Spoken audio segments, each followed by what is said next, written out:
This video was sponsored by Full Sail University.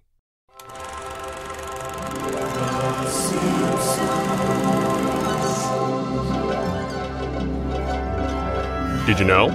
The Simpsons was originally supposed to be an adaptation of the comic strip Life in Hell. In 1987, producer James L. Brooks was looking for someone to make minute-long animations for Fox's upcoming comedy series, The Tracey Ullman Show. After receiving a copy of the comic strip as a gift, Brooks was so impressed that he asked the creator Matt Groening to write shorts for the new show.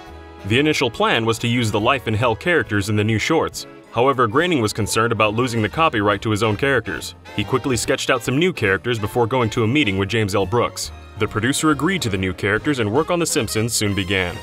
Because he put them together so quickly, Groening named most of the characters after his own family. His parents were called Homer and Margaret, and he has two sisters called Lisa and Maggie. Bart is the only member of the family with an original name, as Groening thought it would be too obvious to name the character after himself.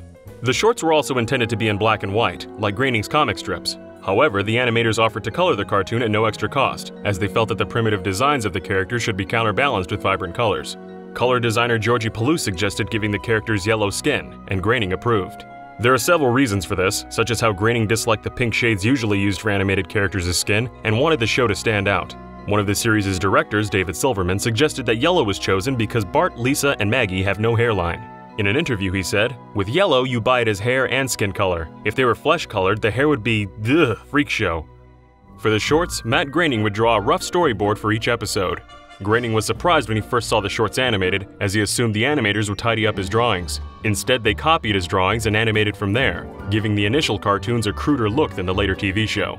The shorts quickly became a popular part of The Tracey Ullman Show, and there was word of extending The Simpsons into half-hour specials. Brooks was insistent that the show got a full season of episodes, but the chairman of Fox, Barry Diller, was unsure about commissioning a full series. Back then, the most successful primetime cartoon ever made was The Flintstones, which had ended years ago. Making a new primetime animated series seemed like a risky move, and sticking to specials would be the safer option. However, Brooks eventually convinced the network to back a 13-episode season of The Simpsons. Sam Simon, an experienced writer and producer, was hired to develop the shorts into a full TV show, and a new writing team was assembled. Despite this, the show came close to being cancelled before it even aired. The episode Some Enchanted Evening was originally planned to be the show's season premiere, but when the first animation came back from the Korean studio, it was very low quality. The team were appalled at the prospect of opening the series with bad animation. Many of the scenes had off-model character designs and poor camera angles. According to producer Michael Mendel, it was a complete disaster. It was unairable. Reportedly, the producers considered canceling the show entirely if the next episode wasn't any better. In the end, the show was delayed to give the animators time to correct the episode. Most of the original animation was thrown out entirely, though some of it can still be seen in the final episode. The creators decided to open the season with the Christmas episode, Simpsons Roasting on an Open Fire, instead, making Some Enchanted Evening the season finale. The show's theme song was composed by Danny Elfman, who wrote it in just a few days. After being shown the opening title sequence, Elfman decided to compose a retro theme. Elfman wanted it to sound like the Hanna-Barbera cartoon that never was, as he found the opening reminiscent of the Flintstones. During the car ride away from the initial meeting, Elfman began working out the song in his head, and he immediately recorded a demo when he got home. He described it as the easiest thing he's ever done, as the demo was quickly approved. Elfman and a few of his friends also sing the opening notes to the theme song, and he continues to receive performance royalties from it to this day. Some ideas for the show were dropped early on. Originally, Krusty the Clown was going to be Homer's alter ego.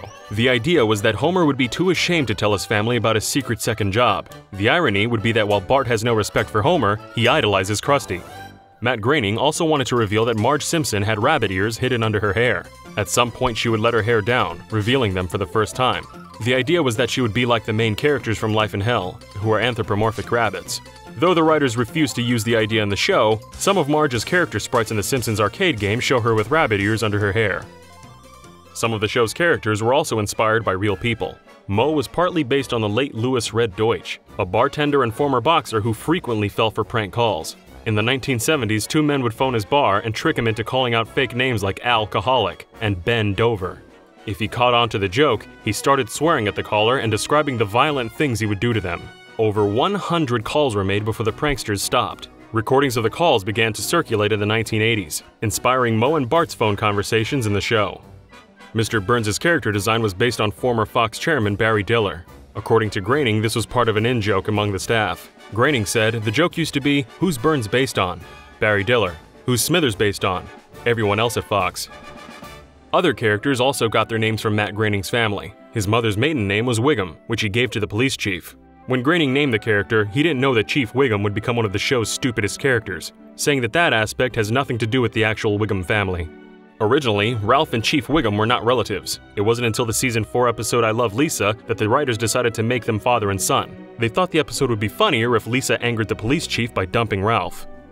Surprisingly, Matt Groening pitched a live-action spin-off series about Krusty the Clown in 1994. The series would star Dan Castellaneta and follow Krusty as he moves to LA to host his own talk show.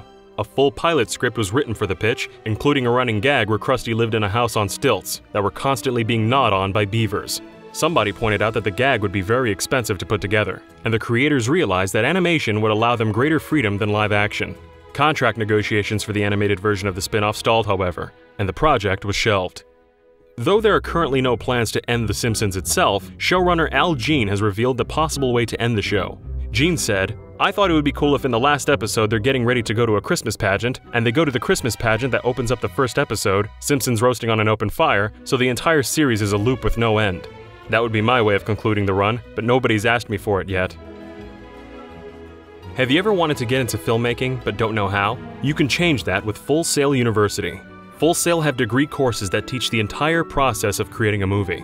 Through their courses, you'll learn industry standards and even get to work with professional-grade equipment. Their bachelor's degree film program offers a comprehensive look at filmmaking and helps you decide if you want to be a director, video editor, or even a set decorator or camera operator. And Full Sail's Digital Cinematography Online degree teaches the entire creative process of digital filmmaking, from scripting to shooting in a variety of styles for cinematic and commercial use. But if you already have experience and know the direction you want to take, you can build a graduate-level portfolio and refine your skills with Full Sail's graduate degree course in film. Full Sail University is held in high regard, and their graduates have gone on to work on high-quality film and TV shows like Captain America: Civil War and The Walking Dead. If working in film is something you want to pursue, visit fullsail.edu/TFT to learn more about Full Sail's range of courses. If you want more cartoon trivia, check out our video on Rick and Morty. Or if you want to learn the dark arts and be a grown man, watch more Soul Brother vids.